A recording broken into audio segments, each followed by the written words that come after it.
अस्सलाम वालेकुम, मैं हूं शाज़ेब खानज़ादा। सुप्रीम कोर्ट ने ख्वाजा साद रफ़ीक की जमानत की दरख्वास्त पर जो तफसीली फैसला जारी किया है, उसके बाद अब अपोजिशन की तरफ से नैब के इदारे को ख़त्म करके एक नया इदारा बनाने का मुतालबा किया जा रहा है। साथ ही हुकूमत की तरफ से भी आज मौक़िफ़ सामने आया कि इन 2 सालों में नैब के इन केसेस की वजह से, इन प्रोसिक्यूशन की वजह से ऑपोजिशन से ज़्यादा नुकसान हुकूमत को हुआ है। नून लीग की क़यादत ने आज प्रेस कॉन्फ्रेंस की और इस फैसले पर तफसील से बात की और मुतालबा किया कि सुप्रीम कोर्ट के फैसले के बाद नैब को ख़त्म कर देना चाहिए। नैब के कंडक्ट के बारे में जो बातें लिखी हैं वो इतनी स्ट्रांग हैं कि मेरा ख्याल है कि आज नैब और हुकूमत मिलकर ये फैसला कर लें कि इस इदारे को ख़त्म करें।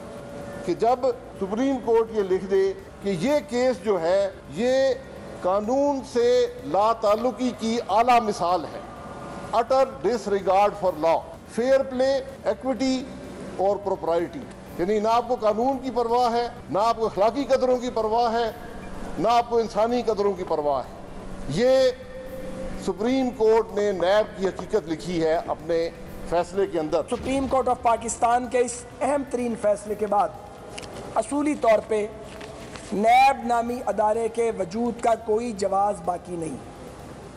नैब को ख़त्म किया जाना चाहिए। एहतसाब का नया कानून पार्लियामेंट को तश्कील देना चाहिए और ऐसा अदारा बनाया जाए जो आज़ाद और ख़ुद मुख्तार हो। नैब के किरदार, नैब के तरीक़ाकार, नैब की गिरफ्तारियों पर अदालती फैसले जारी होते रहे हैं, मगर अब जो सुप्रीम कोर्ट ने फैसला जारी किया उसने नैब के वजूद पर ही सवालात उठा दिए हैं, नैब के कंडक्ट पर सवालात उठा दिए हैं। सुप्रीम कोर्ट ने ऑब्जर्वेशन दी है कि नैब को सियासी मुखालिफिन के खिलाफ इस्तेमाल किया जा रहा है। ये बहुत संगीन मामला है। अदालतें मुसलसल नैब कवानीन में खामियों और नैब के तरीक़ाकार पर सवालात उठाती रही। खुद सियासी जमातें भी नैब कानून पर तहफ़्फ़ुज़ात का इजहार करती रही, बल्कि हुकूमत ने नैब कवानीन में तरामीम की बात भी की, मगर अब तक अमली तौर पर कोई पेशरफ सामने नहीं आई। जब पीपल्स पार्टी नून लीग हुकूमत में थे तब भी पेशरफ नहीं हुई, अब भी पेशरफ नहीं हुई। अब नून लीग ने नैब को ख़त्म करने का मुतालबा किया है। साथ ही गैर मुंतखब अरकान काबीना की तरफ से अपने असासे डिक्लेयर किए जाने के बाद काबीना का आज पहला इजलास हुआ। क्या मुंतखब अरकान काबीना अब मुतमईन हैं? क्या दोहरी शहरियत पर अब एक नई बहस छिड़ गई है? और गैर मुंतखब अरकान की तरफ से पाकिस्तान में अपने टैक्स रिटर्न्स फाइल करने पर आज काबीना में क्या कोई बात हुई? क्या वज़ीर आज़म का कंसर्न है कि फाइलर तक नहीं है, उनके राइट लेफ्ट जो लोग मौजूद हैं, जबकि वो पाकिस्तानियों से कहते हैं कि वो रिटर्न्स फाइल करें, ज़्यादा से ज़्यादा टैक्स दें। वफाकी वज़ीर फवाद चौधरी इस वक्त हमारे साथ मौजूद है। फवाद चौधरी साहब, बहुत शुक्रिया हमें शो में ज्वाइन करने के लिए। फवाद चौधरी साहब, सबसे पहले बहुत ज़्यादा सवालात सुप्रीम कोर्ट की तरफ से नैब के हवाले से उठाए गए। शफकत महमूद साहब खुद ये कह रहे थे कि जी जिस तरीके से नैब ने इन मामलात को डील किया, जिस तरह गिरफ्तारियां करना, उससे ऑपोजिशन से ज़्यादा नुकसान तो हुकूमत का हो गया। आप क्या समझते हैं, आर्म ट्विस्टिंग की बात करना, पॉलिटिकल इंजीनियरिंग की सुप्रीम कोर्ट की तरफ से बात किया जाना, इस सब के बाद कहाँ खड़ा है नैब का इदारा और आपका एहतसाब का नारा? देखिए शायद ये 1997 में नैब का इदारा बनाया गया था, कौमी एहतसाब ब्यूरो उस वक्त नाम था।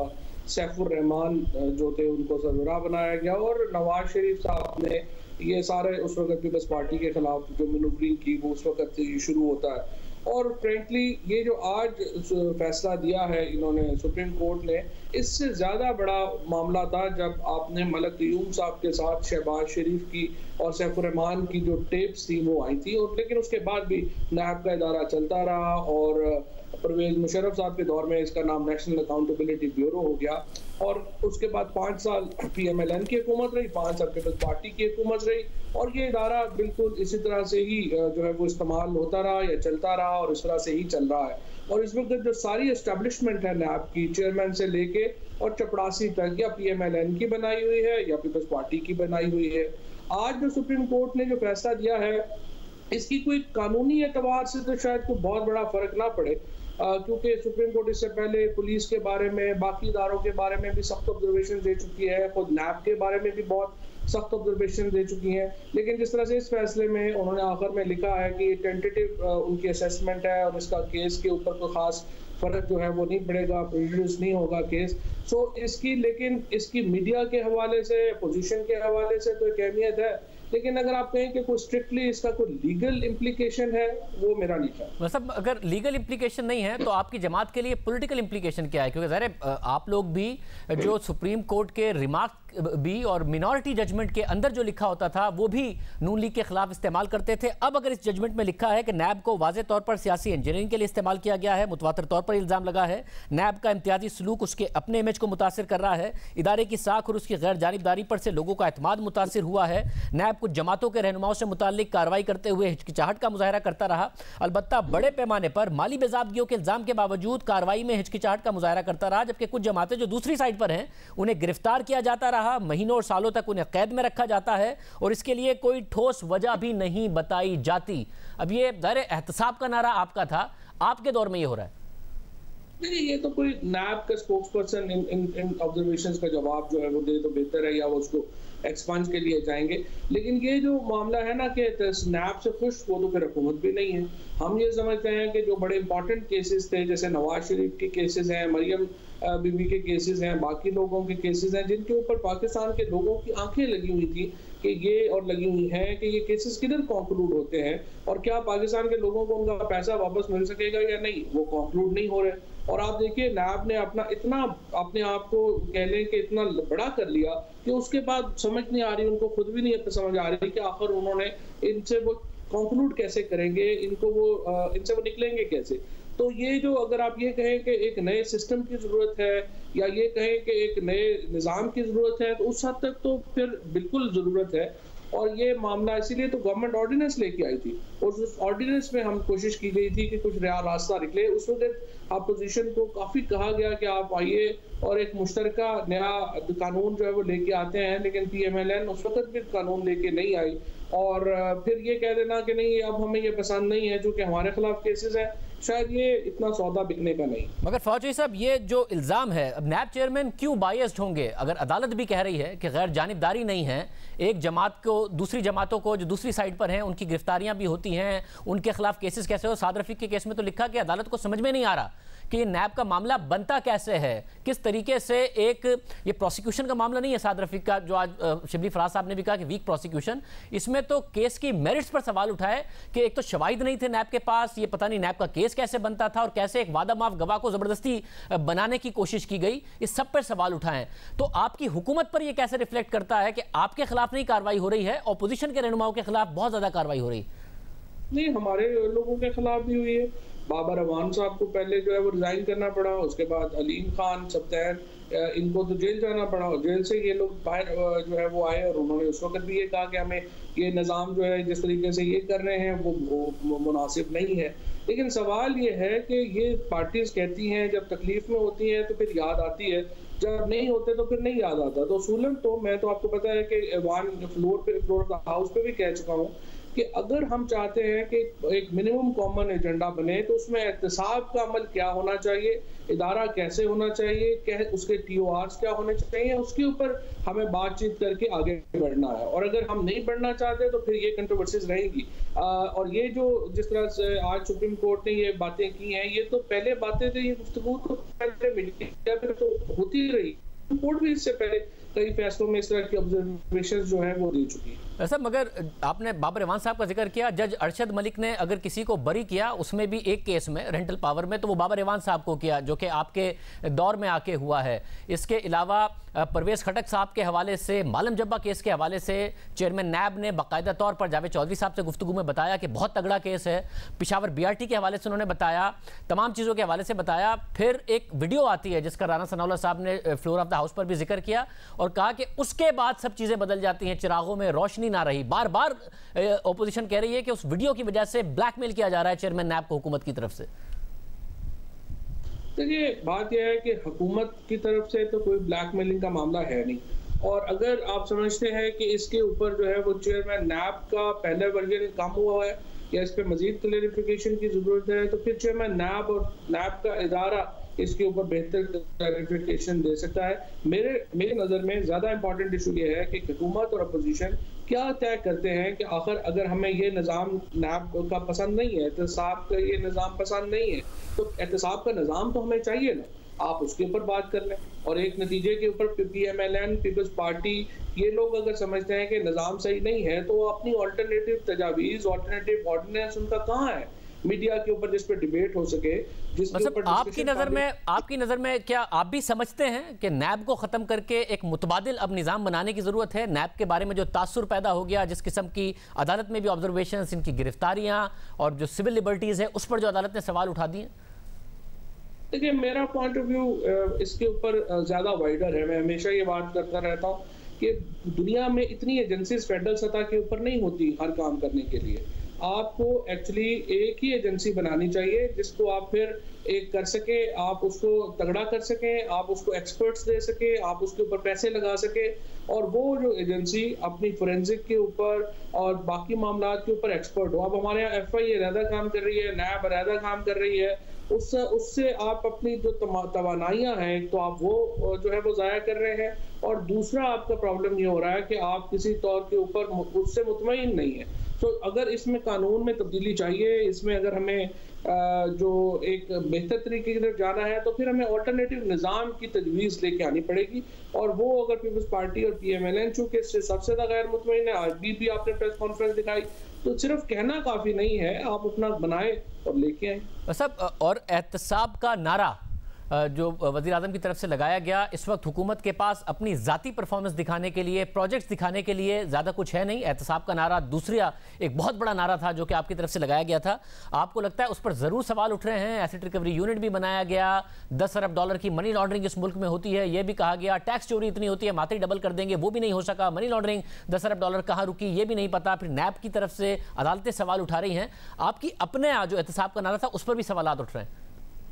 नहीं, वो तो देखिए कि कोई भी मुतमईन नहीं है। खुद वज़ीर आज़म साहब से आप पूछेंगे तो वो भी पब्लिकली वो ये बात कर चुके हैं कि इस वक्त निज़ाम इंसाफ जो है उससे वो मुतमईन नहीं है, और इसलिए वजह यह है कि जो केसेस जो 2+2 के ओपन एंड शट केसेस हैं वो भी डिसाइड नहीं हो पाते, और हमेशा हम देखते हैं कि जो केसेस या तो बनाए वीक जाते हैं और फिर प्रोसिक्यूशन वीक होती है और एंड के ऊपर कंक्लूजन नहीं निकलता। आम आदमी, आपका मेरा इंटरेस्ट क्या होगा कि पहली बात यह है कि कोई बेगुनाह नहीं पकड़ा जाना चाहिए, और दूसरी बात यह है कि जब कोई गुनाहगार पकड़ा जाए और उसके ऊपर केसेस चले तो वो फिर अपनी कंक्लूजन पे पहुंचे। अब यहाँ पे ये होता है कि पहले तो आपका केस जो है वो नहीं शुरू होते, और शुरू हो जाए तो फिर वो खत्म नहीं होते। तो इसकी वजह से एक पूरा पाकिस्तान का जस्टिस सिस्टम है उसके ऊपर क्वेश्चन है। ये तो नैब का इदारा ज्यादा डिस्कस होता है क्योंकि बड़े लोगों के केसेस हैं। पुलिस में या आम अदालती निज़ाम में जो बाकी लोगों के साथ हो रहा है, क्या वो बाकी लोग मुतमईन है उससे? तो ये तो हमें बड़े जुडिशल रिफॉर्म्स की जरूरत है, जो मैं हमेशा बात करता हूँ, काबीना में भी बात करता हूँ, बाहर भी बात करता हूँ, और उस जुडिशल रिफॉर्म्स की तरफ बढ़ना जो है वो तमाम पॉलिटिकल पार्टीज की जिम्मेदारी है। वैसे और जो रिफॉर्म्स की बात हो, क्योंकि वज़ीर आज़म पाकिस्तान से कहते हैं कि आप टैक्स फाइल करें, अपने रिटर्न्स फाइल करें, टैक्स दें, हुकूमत पर एतमाद करें। अब जो सिचुएशन सामने आई है, ज़ाहिर वज़ीर आज़म ने अपने जो अनइलेक्टेड मेंबर्स हैं उनके भी असासे पब्लिक किए, ये उनको क्रेडिट जाता है। आप लोग खुद बड़े कंसर्न का इजहार कर रहे थे, जो इलेक्टेड लोग हैं जिनकी बाकायदा हर चीज़ की स्क्रूटनी होती है, जिनके टैक्स रिटर्न्स की स्क्रूटनी होती है। मगर अब एक नया सवाल उठ गया है, उनकी नेशनैलिटी के हवाले से तो एक अलग बहस है, मगर फाइलर नहीं है। जुल्फी बुखारी साहब ने तो अपना, क्योंकि NIC दिया हुआ था, हमने जाके देखा वो इनएक्टिव नजर आया कि फाइलर नहीं है, बाकी जिन्होंने नहीं दिया वो उनका पता नहीं है। तो ये तो अपनी काबीना में जो राइट लेफ्ट वजीर आजम के लोग मौजूद हैं उन पर सवाल उठ गया है कि वो पाकिस्तान में होते हुए उन पर पाबंद हैं वो कि टैक्स रिटर्न फाइल करें। 6 महीने से ज्यादा हो गए उन्होंने नहीं किया वो फाइल। देखिए, इसके बारे में मैं उस तरह से तो नहीं कह सकता, लेकिन जो प्रिंसिपल है वो डेफिनेटली यही है कि अगर आप पाकिस्तान के अंदर हैं तो आपने टैक्स फाइल करना है। और जो अगर आपको याद होगा जो केस है अलीमा खान साहबा का, उसमें भी यही हुआ था कि उन्होंने, उनकी एक दुबई में कंपनी थी, उसने एक्सपोर्ट की अमेरिका, और अमेरिका से पैसे दुबई में आए। उन्होंने कहा कि इसमें चूंकि पाकिस्तान से कोई पैसा बाहर नहीं गया तो मुझे डिक्लेयर करने की जरूरत नहीं है, लेकिन सुप्रीम कोर्ट ने फिर उनको फाइन किया और कहा कि आप यहाँ पर जो है वो डिक्लेरेशन करें। जो 2.5 करोड़ रुपए की डिक्लेरेशन थी, जिसके ऊपर बाद में अपोजिशन ने ऐसे ही एक राई से पहाड़ बनाने की कोशिश की, जो बिल्कुल दुरुस्त नहीं था।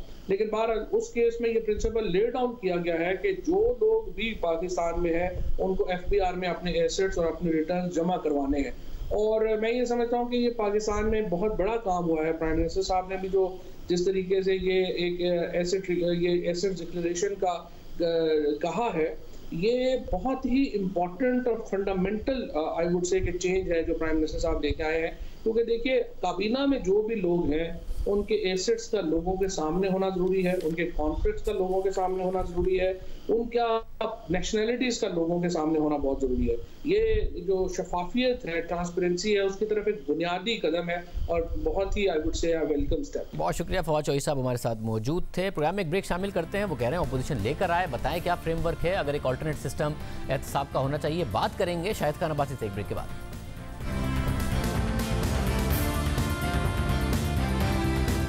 ऑपोजिशन हुकूमत से छुटकारा चाहती है, एपीसी की बातें हो रही हैं। साथ ही कल साद रफीक के हवाले से, जमानत के हवाले से जो सुप्रीम कोर्ट का फैसला आया, उसके बाद नैब को ख़त्म करने का मुतालबा किया गया है। हमारे साथ साबिक वज़ीर आज़म शाहिद खान अब्बासी साहब मौजूद हैं। भाई साहब बहुत शुक्रिया शो में ज्वाइन करने के लिए। भाई साहब, कल के फैसले के बाद ज़ाहिर है हुकूमत खुद भी दिफा नहीं कर रही है नैब का, और वो ये भी कह रहे हैं कि हमें खुद बड़ा नुकसान हुआ है, अपोजिशन ज़्यादा नुकसान हमें हुआ है, यहाँ तक कहा गया।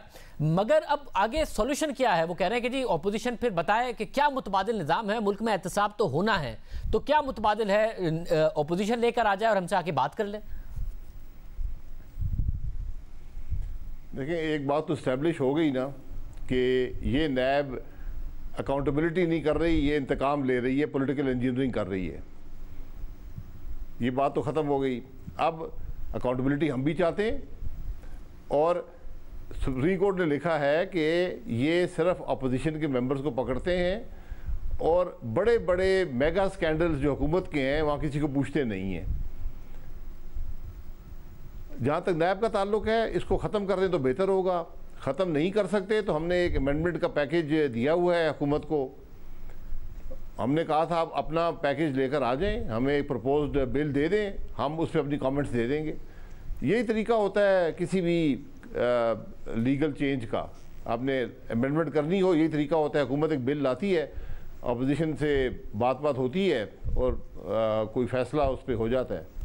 हमने आज भी कुछ दूसरे बिल पर बात हो रही थी, तो हमने यही कहा कि आप नैब की अगर बात करना चाहते हैं तो उसका अमेंडमेंट बिल ले आएँ, हम उस पर आपसे नेगोशिएट कर लेंगे, क्या इसके अंदर ख़राबियाँ हैं, क्या कमी है। यही तरीका होता है वैसे। मगर अब मसला ये है कि ये एक फैसला तो सुप्रीम कोर्ट का आ गया, नैब का जो गिरफ्तारी का इख्तियार है नैब चेयरमैन का, और जिस तरीके से लोगों को बहुत लंबे लंबे अरसे के लिए गिरफ्तार किया गया, उनके ज़मानती फैसलों में इस पर मुसलसल सवालात उठाए गए हैं। इस्लामाबाद हाई कोर्ट का फैसला भी मौजूद है। जो पॉलिटिकल इंजीनियरिंग की बात इस फैसले में की गई है, वो साबिक चीफ जस्टिस आसिफ सईद खोसा को कोर्ट करके की गई है, जो उन्होंने अदालती साल मुकम्मल होने पर की थी। तो ये नई बातें नहीं हैं, पुरानी बातें हैं। मगर हमें नजर आया उसके बावजूद कि चेयरमैन नैब एक अपना इख्तियार इस्तेमाल करते हैं, किस तरीके से गिरफ्तारियां होती हैं वो लोगों की होती रही हैं। तो आप एक इफेक्टिव अपोजिशन कैसे हैं? अदालती फैसले अपनी जगह मौजूद है, हुकूमत अगर नहीं कर रही है लेजिस्लेशन, आप एक बतौर इफेक्टिव ऑपोजिशन कैसे ये कराएंगे? क्योंकि ये तो चलता रहता है, अदालती फैसले आते रहते हैं, फिर आगे चल जाता है काम। देखिए, इससे पहले कमेंट्स हुए हैं, इस दफ़ा रिटन एक बड़ा एक्सटेंसिव फैसला सुप्रीम कोर्ट ने दे दिया है, और उन्होंने नैब के हर पहलू को क्वेश्चन किया है। जो पावर ऑफ अरेस्ट है, उन्होंने यही पूछा है कि ये पावर अनफेटर्ड नहीं है, इसका मकसद होना चाहिए। अगर आपका मकसद ये है कि लोगों की हत्या करनी है, उनकी बेइज्जती करनी है, उनको तंग करना है, उनको जेलों में डालना है, तो ये काबिल कबूल नहीं है। जो चेयरमैन नैब हैं, खुद भी जस्टिस रहे हैं सुप्रीम कोर्ट के, वो जानते हैं कि ये फैसला क्या है, हमसे बहुत बेहतर जानते हैं। तो वो इसको खुद ही हल निकाल लें तो बेहतर होगा। वो क्या हल निकालें खुद? हम तो जो बात करते हैं, हाल ये निकालें कि हुकूमत को लिखें कि क्या अमेंडमेंट चाहिए, नैब के अंदर क्या खराबियां हैं। क्योंकि इस वक्त तो हुकूमत और नैब मिली हुई है, इसमें कोई शुबा नहीं है। आज नैब इंडिपेंडेंट नहीं है। सुप्रीम कोर्ट ने भी यही कहा है कि ये एक टूल है अपोजिशन को दबाने का, पॉलिटिकल इंजीनियरिंग का। तो ये आज एक दूसरे से अलहदा नहीं हो सकते। वज़ीर आज़म कह चुका है, उसके वज़ीर कह चुके हैं, उसके मुशीर कह चुके हैं, मावनीन ख़ुसूसी कह चुके हैं कि जी हम कर रहे हैं, अकाउंटेबिलिटी हम कर रहे हैं। मगर अगर हुकूमत और नैब मिले हुए हैं, हुकूमत और नैब मिले हुए हैं, तो हुकूमत का एक सियासी फ़ायदा है अपने सियासी मुखालिफिन को दबाने का, चेयरमैन नैब के ऊपर आप लोग कहते हैं, राना सनाउल्लाह साहब ने तकरीर की कि जी वो अपनी वीडियो की वजह से उन पर प्रेशराइज किया जा रहा है, बिलावल भुट्टो ज़रदारी कहते हैं कि वो कॉम्प्रोमाइज हो गए अपनी वीडियो की वजह से, तो फिर हुकूमत क्यों करेगी? अगर उनका पॉलिटिकल एडवांटेज है, इंजीनियरिंग उनके लिए हो रही है, वो क्यों करेगी ये सारा का सारा मामला? चेयरमैन नैब क्यों खत लिखेंगे? इख्तियारात उनके अपने हैं, ये अपोजिशन इसको इन्फोर्स कराएगी? ये कैसे होगा काम, क्योंकि ये तो चलता चला आ रहा है। नहीं, आपकी बात दुरुस्त है। यही तो असल मसला है कि ये हर शख्स इस शुबे का इजहार करता है कि चेयरमैन नैब के जैली वीडियो बनाकर उनको ब्लैकमेल किया जा रहा है और उनको इस्तेमाल किया जा रहा है अपोजिशन के ख़िलाफ़। और इस बात की तस्दीक अब सुप्रीम कोर्ट ने खुद कर दी है कि चेयरमैन नैब जो है वो हुकूमत के स्कैंडल जो हैं उनके बारे में कोई बात नहीं करते, सिर्फ अपोजिशन को दबाते हैं, महीना 2 साल लोगों को जेल में डालते हैं और कोई केस नहीं बनता, कोई केस है नहीं। तो यही कैफियत आज नैब की है।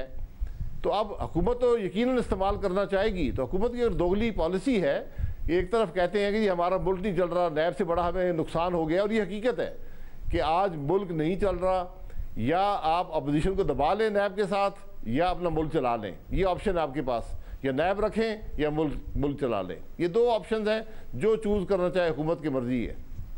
मगर अब्बासी साहब, इस वक्त ये नहीं समझ में आ रहा कि अपोजिशन के पास ज़ाहिर है लाए अमल क्या हो, और नैब के ऊपर जो सवालात हैं वो तो सुप्रीम कोर्ट ने उठा दिए। जो चीज़ें तब्दील होंगी वो लेजिस्लेशन के ज़रिए होंगी। हुकूमतें अगर नहीं करती तो अपोजिशन उन्हें मजबूर करती है। आपकी पार्टी ये भी कह रही है इस हुकूमत को जाना चाहिए, हम APC करेंगे, मुतादिद APC पहले कर चुके, मौलाना आके जा चुके। आपके पास कोई लाए अमल नज़र नहीं आया कि इस हुकूमत को जाने का क्या लाए अमल है, इस हुकूमत की जगह क्या लाए अमल है। इसी तरह ऐसा नज़र आ रहा है कि आप मुतालबा तो कर रहे हैं, ये काम कैसे होना है इसका लाए अमल फ्रेमवर्क नहीं है आप लोगों के पास। देखिए, जहाँ तक नैब का ताल्लुक है, नैब की जो इखलाकी उसकी स्टेटस था, जो उसकी इखलाकी कदरें थीं, वो सब ख़त्म हो गई हैं। नैब अब एक्सपोज हो चुका है कि इसका मकसद क्या है, ये क्या कर रहा है। अब हुकूमत अगर बिल ले आए, बिल उनके पास है, हमने कहा बिल ले आए, अगर आप करना चाहते हैं उस पर बात हो जाएगी। अगर हुकूमत नहीं तब्दील करती तो फिर नैब को वो भुगत ले, हमने भुगत लिया है। सिर्फ वो नहीं भुगतेंगे, आज पूरा मुल्क नैब को भुगत रहा है।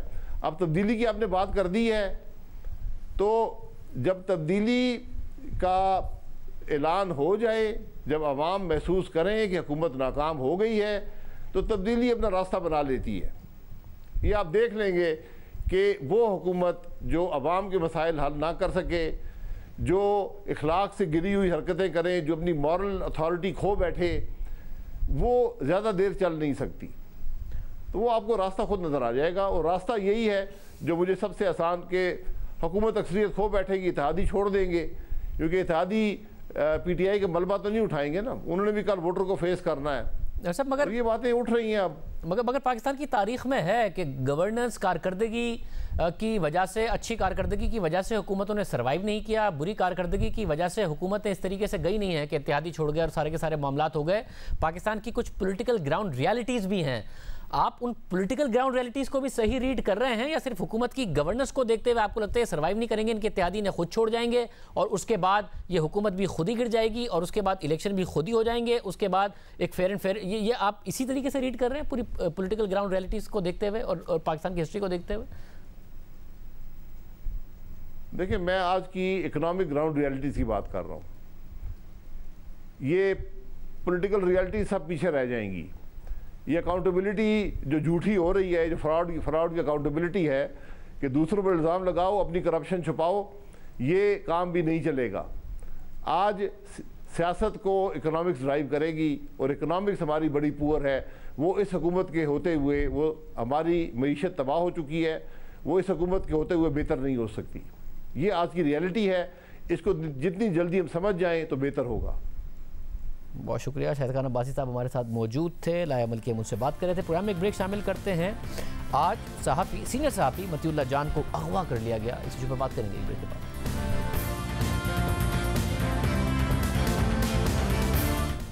पाकिस्तान में आज़ादी सहाफ़त के लिए ख़तरात बढ़ते जा रहे हैं। आलमी इदारे, सहाफ़ती तंजीमें और इंसानी हुकूक की बात करने वाले इदारे पाकिस्तान में सहाफ़त को दरपेश मसाइल की निशानदेही कर रहे हैं। मुसलसल रिपोर्ट सामने आ रही हैं।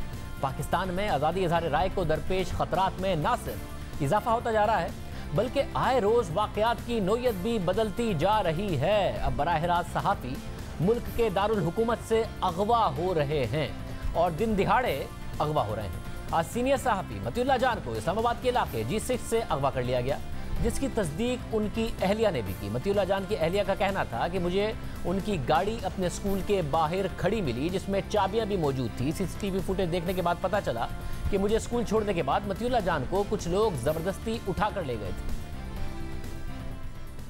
सुबह 10 बजे उन्होंने मुझे स्कूल के बाहर ड्रॉप किया और वो कह रहे थे मैं भी आ जाऊँगा, तकरीबन 1 बजे तक आपको पिक करने आऊँगा। मुझे वैसे अपने स्कूल के बाहर तकरीबन 11:10 का टाइम था कि शोर की आवाज़ फील हुई और किसी आदमी ने, मैं उसको जज नहीं कर सकी क्योंकि गेट बंद था, गेट के ऊपर से वो नज़र आ रहा था। उसने हाथ अंदर करके कहता है वो मोबाइल पकड़ाए, वो मोबाइल पकड़ाए, यानी उसने पॉइंट आउट किया।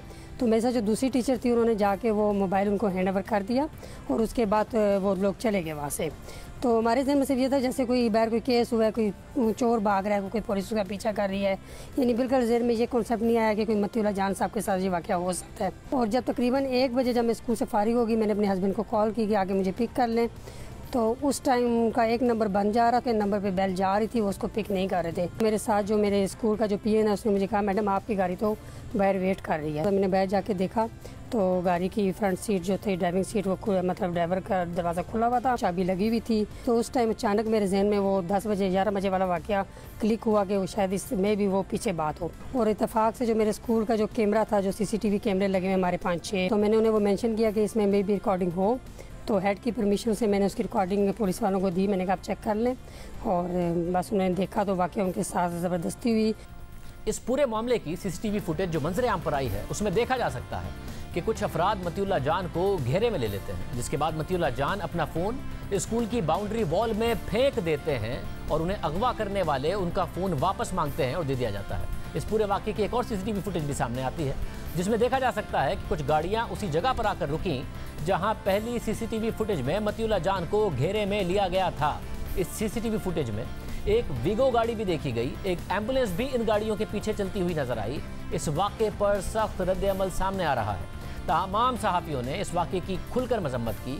मतीउल्लाह जान की फौरी बाजियाबी का मुतालबा किया गया। इस्लामाबाद हाई कोर्ट में भी मतीउल्लाह जान के भाई की तरफ से दरख्वास्त जमा करवाई गई, जिस पर इस्लामाबाद हाई कोर्ट ने सेक्रेटरी दाखिला, चीफ कमिश्नर और IG पुलिस को नोटिस जारी करते हुए कहा है कि अगर मतीउल्लाह जान को बाजियाब न कराया जा सका तो फरीक़ैन कल ज़ाती हैसियत में पेश हों। जबकि इस्लामाबाद हाई कोर्ट के अहकामात से कुछ देर पहले वज़ीर इत्तलात शिबली फराज ने सहाफ़ियों के सवाल पर जवाब देते हुए कहा कि ये बात तो तय है कि मतीउल्लाह जान को अगवा किया गया है। पूरी कोशिश की जाएगी कि आज पता चल सके कि मतीउल्लाह जान कहाँ है।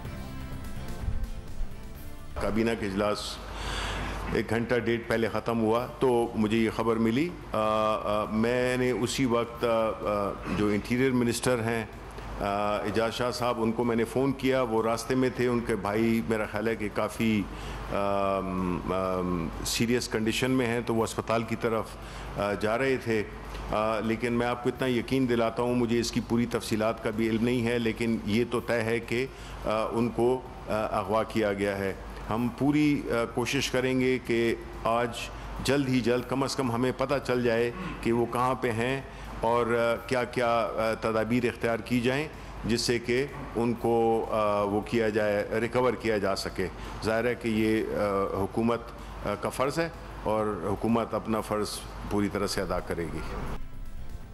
साथ ही वफाकी वज़ीर बराए इंसानी हुकूक शरीम अज़ारी ने ट्विटर पर रद्द-ए-अमल देते हुए कहा कि सहाफ़ी मतीउल्लाह जान के अगवा का कुछ देर पहले पता चला। इस मामले पर IG इस्लामाबाद से बात की है। हमारी कोशिश है कि मतीउल्लाह जान की बाजियाबी जल्द अज जल्द मुमकिन बनाई जाए। साथ ही वज़ीर आज़म के मामले खुसूसी बराए दाखिला मिर्ज़ा शहजाद अकबर का कहना था कि मतीउल्लाह जान का अगवा काबिल कबूल नहीं है। IG से बात की और हिदायत की है कि FIR दर्ज की जाए और बाजियाबी को यकीनी बनाया जाए। अब अच्छी बात है कि तमाम अहम वज़रा ने इस वाक़े की मजम्मत की है, फौरी एक्शन की बात की है। उम्मीद है मतीउल्लाह जान की जल्द बाजियाबी हो जाएगी, क्योंकि दूसरी तरफ एमनेस्टी इंटरनेशनल ने इस वाक़े से मुतालिक अपने खदशात का इजहार करते हुए कहा कि मतीउल्लाह जान पर पहले भी हमले हुए हैं और उन्हें उनकी सहाफ़त की वजह से हिरासा किया गया है, इसलिए इदारे फौरी तौर पर उनका सुराग लगाएं। Human rights commission of Pakistan ने भी हुकूमत से मुतालबा किया कि फौरी तौर पर मतीउल्लाह जान की सही सलामत वापसी को यकीनी बनाए। साथ ही सियासी जमातों की तरफ से भी इस मामले पर रद्द-ए-अमल सामने आया। पीपल्स पार्टी के चेयरमैन बिलावल भुट्टो ज़रदारी ने ट्वीट करते हुए कहा कि सिलेक्टेड हुकूमत फौरी तौर पर मतीउल्लाह जान की बाजियाबी को यकीनी बनाए। ये सिर्फ मीडिया की आज़ादी और जमहूरियत पर नहीं बल्कि हम सब पर हमला है। आज ये मतीउल्लाह है, कल ये आप भी हो सकते हैं, मैं भी हो सकता हूं। साथ ही नून लीग के सीनियर रहनुमाओं ने भी इस वाक़े की मजम्मत की। मतीउल्लाह जान को जिस तरह इस हुकूमत ने गिरफ्तार किया, ये इस बात का सबूत है कि ये हुकूमत पाकिस्तान को डेमोक्रेसी नहीं बल्कि फेंटाक्रेसी बनाना चाहती है कि जो हुकूमत के खिलाफ बोलेगा उसको फेंटा लगेगा, उसको गिरफ्तार किया जाएगा, उसको जेल में डाला जाएगा। आज जो गिरफ्तारी हुई है मतीउल्लाह जान साहब की, उसकी भी हम सारी पार्टी पाकिस्तान मुस्लिम लीग नून उसकी मजम्मत करती है। मतीउल्लाह ने मीडिया और सहाफत की आज़ादी के लिए पहले भी बात की और आज भी कर रहा था। मेरा ख्याल है कल उनकी सुप्रीम कोर्ट में पेशी भी थी तौहीन अदालत के मुकदमे में। इस मौके पे उनको कस्टडी में लेना उनकी आवाज़ को, सहाफत की आवाज़ को खामोश करने की एक अटेम्प्ट है जो नाकाम होगी। अब नून लीग इस मामले की जिम्मेदारी हुकूमत पर आयद कर रही है, जबकि हुकूमत का कहना है कि उन्हें खुद इल्म नहीं है, वो वाक़े की तहकीकात कर रहे हैं।